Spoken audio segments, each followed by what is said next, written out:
Okay, so this is week 12's lab. It's AEC, exposure cell errors and density variances. So the first one we're going to do is procedure 1, AEC, exposure cell errors.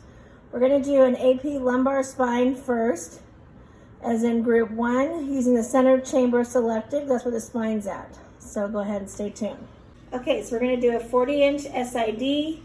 My right marker is underneath the body because we have the collimated down to the spine. We're centering 2 inches above the crest. And then now we're going to go ahead and do about 80 kVp. We're going to do a 200 MA station. And then AEC is automatic exposure control. So it's going to collimate and turn. It's going to turn itself off as soon as it's reached enough density for the image. Okay, so here's our image. So we used KVP was 80. We did an MA station, ended up coming up to 400 because it's doing an automatic exposure control. And then over here, if you look up, it did a mass of 56 with an MS of 140. So at 56 mass, it shut off because it had enough density for the image. Image looks good, looks diagnostic. It's nice and high contrast, lots of blacks and whites. So now we're going to go do the error for this one. Okay, so our next one, because we used the outside two cells, it didn't have the spine on there, so it came out a little bit lighter. The mass reading on this one was 38.4. Our EXI number was 3210 for this one. So you can see that it's actually a little bit lighter. It doesn't have the same thing, even though it looks like it's still light contrast. Remember the automatic rescaling, but it actually used less because it wasn't trying to focus on the bone as opposed to focusing on the soft tissue. Okay, so these ones are side by side. The first AXI number was 3814. Second one was 3210. This one ended up cutting off more of the collimation on this side. It's open a little bit more, although they don't look as drastically different. Remember, we still have to look at the EXI numbers to verify where we're at. So if you're doing a spine, you should be using a center cell. You should not be using the outside cells because that's picking up the soft tissue as opposed to the bone work. Okay, so for number 2, we're doing a lateral lumbar spine. We're going to center perfectly 2 inches above the crest, so we should be hitting right here in the middle of the bone. Collimation's opened a little bit. I'm going to tighten it just a tad. My markers are down below. Yes, I have a right marker, but I'm not looking for a left marker. So, and then we go ahead and have the proper collimations. We're going to go ahead and take this with center cell, and this is the correct one we would use. Okay, so here we are with our lateral. It used 27.6 mass. We did a 90 kVp, had an MA of 400. Our current EXI number is 1455. So we're going to go ahead and do another one. And this time we're going to do, the error is going to be just to shift it off the cell. If you're not centered correctly on the cell, you will also get a different readout than you should have. So that's what we're going to do next. Hang in there.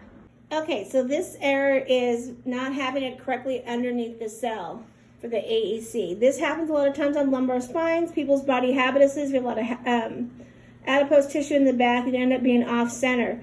So a good technique to always do is look at the patient's neck and figure that their spine attaches from the neck all the way down. So don't get confused by if somebody's got a lot of adipose tissue out here. You want to make sure you're centered correctly. So now I'm going to go ahead and take this picture and see what it looks like. Well, unfortunately, it didn't open up. Well, I guess we can open a little bit more to show the spine is over here. But the problem was because we were so far off, it only gave us 2 mass. Our EXI number was 2014. So it just showed you how just the mispositioning can give you a false sense of what it should look like. So if you're doing AEC and you're not doing actual manual technique, you need to make sure you're hitting it right on the target and you're hitting the cell correctly. Okay, so now we're going to do a spot. It's kind of the same thing, but one thing that comes into play when you're doing the spots is your collimation as well as your positioning. You want to center over the cell, have your collimation tight, tuck your markers in a little bit closer, and you want to make sure you're right on target. Also, because if you don't have your collimation closed, you'll see that the other issues that happen too. So we're going to start with this one right here. So here we go. So here's our next one. This is our spot film. So the mass came out 90 kVp, 175 mass. The current EXI number was 1751. We had tight collimation. We were centered on the center cell. So now we're going to do position it off a little bit and see where that leads us to. Okay, so for this one, I'm opening it back up to a 10 by 12. I'm also off-centering it, so the cell should be probably right down over here somewhere, and we're actually centering over here over the back part of the spine. So let's see what kind of image we get. Okay, so now for this image, we opened the collimation and we off-centered it. We still had a center cell, but now the mass is only 3.2 because we didn't hit the center cell or hit the bone. And our EXI number came out to 183. Obviously, if you get a little bit closer, you can see there's actually some quantum model going on top of everything else. So not okay. So when you're doing your spot, you just need to make sure you're spot on.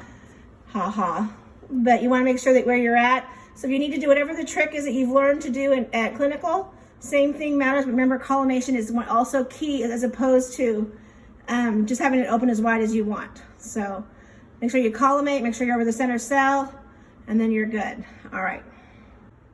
Okay, so the next thing we're going to do is the density variances.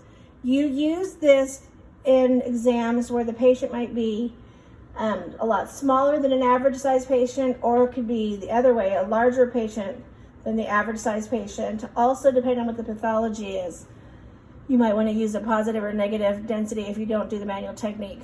I prefer you try to do manual techniques. It makes you more of a technologist and not taking the easy way out, but to each their own. It depends how busy you guys are when you guys become techs. All right, let's go.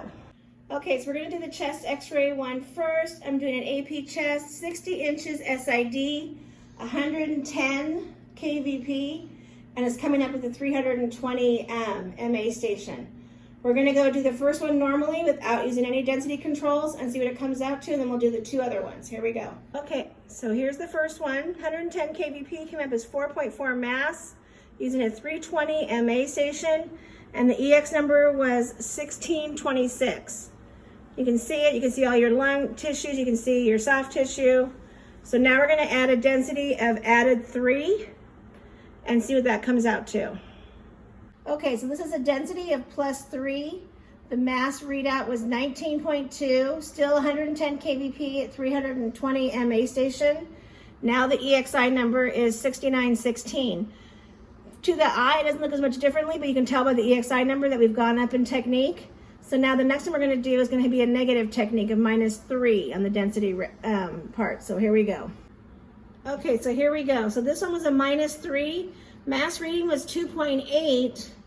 The EXI number was 1018, but remember they all still look the same.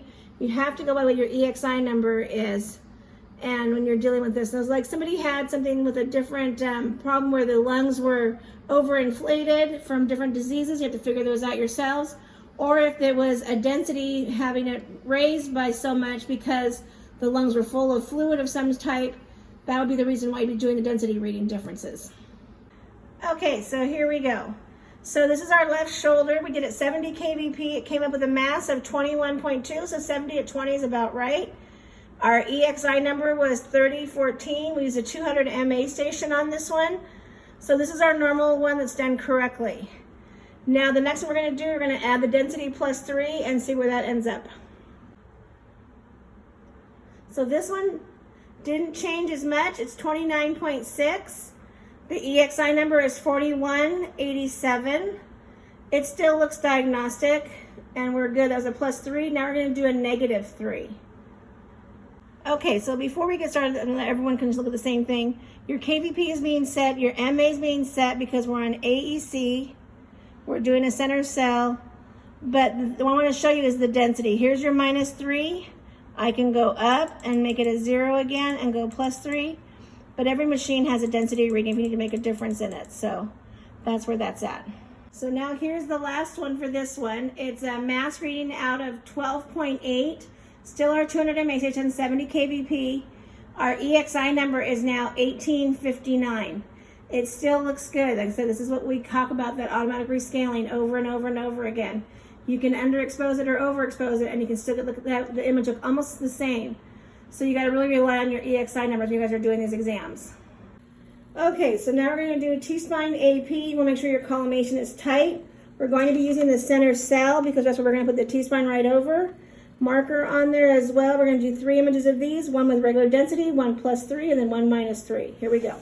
Okay, so this is what I had to do. I had to go up to a 320 MA station because the 200, it was shutting it off. If you don't have a big enough backup timer, Your backup timer should be between 150, 160 mass, or double what you think you should be using. So it doesn't give me a big enough time, even though it only came out at 12.1 mass and the EXI number was 1280, it still wouldn't let me shoot it at 200, so I had to go up to 320. So now let's go ahead and add the density plus 3 and see where we're at. Okay, so this one, the plus 3, the mass readout came out to 29, and the current EXI number came out to 1975. So it's gone up again. So now we're going to do the negative 3 and see where we end up at. Okay, so now, and this is our final one, we did a negative 3, a minus 3, so our mass readout was 6.4. Our EXI number was 713. Remember how all these images look similar. You just have to go by the EXI number. And we were able to do the 200 mA station because it used a lot less mass. Plus, I think the machine's getting tired of having all the exposures, so that might be part of the problem as well. Anyways, if you have any questions, we can talk about it tomorrow. We're going to do a Zoom session.